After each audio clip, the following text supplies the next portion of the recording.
परीक्षा करने पर भगवान ने इसलिए रोक लगा दी कि जैसे आपने बहुत अच्छे नंबरों से पास हुए, आपके पास डिग्री है, पर आपको नौकरी नहीं मिल रही, क्योंकि आपको प्रारब्ध दुख देना चाहता है, वो आपको असफल करना चाहता है, आपका पूर्व प्रारब्ध।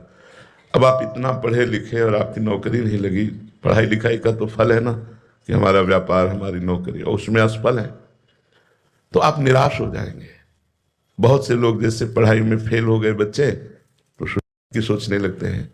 बहुत से किसान परिणाम पर दृष्टि रखते हैं, फल पर, और अनावृष्टि अतिवृष्टि आदि से फसल नष्ट हो जाने पर वो की बात सोच लेते हैं।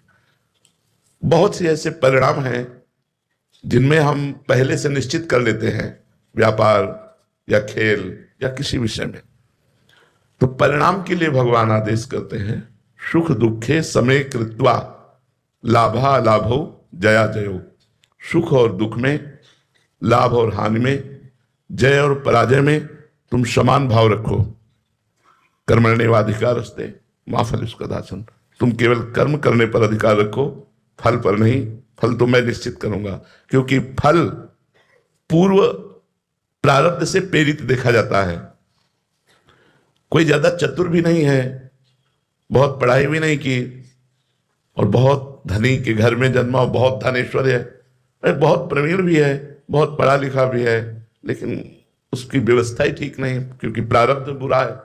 तो ये पूर्व प्रारब्ध से आधारित होने पर असफलता और सफलता मिलेगी।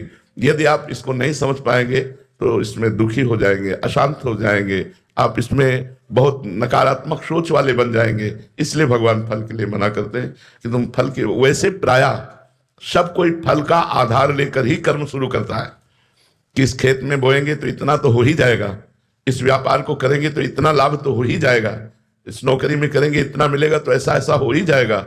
वो अज्ञान कल्पना है। शुद्ध ज्ञान ना होने के कारण, भगवान के प्रति विश्वास ना होने के कारण, भगवान की सुदृढ़ भक्ति ना होने के कारण वो फल की आकांक्षा पर अपने आप को स्थित करके सुखी और दुखी होता रहता है।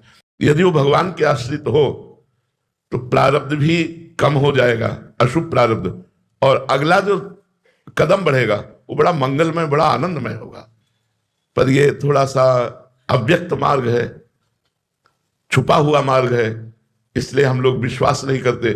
अगर विश्वास कर लें और हम केवल अपने कर्तव्य कर्म पर दृष्टि रखें कि हमारे कर्तव्य में त्रुटि नहीं होनी चाहिए, तो परिणाम मंगलमय होगा ही। वो आपकी सोच के भले प्रतिकूल हो, लेकिन वो परिणाम मंगलमय होगा।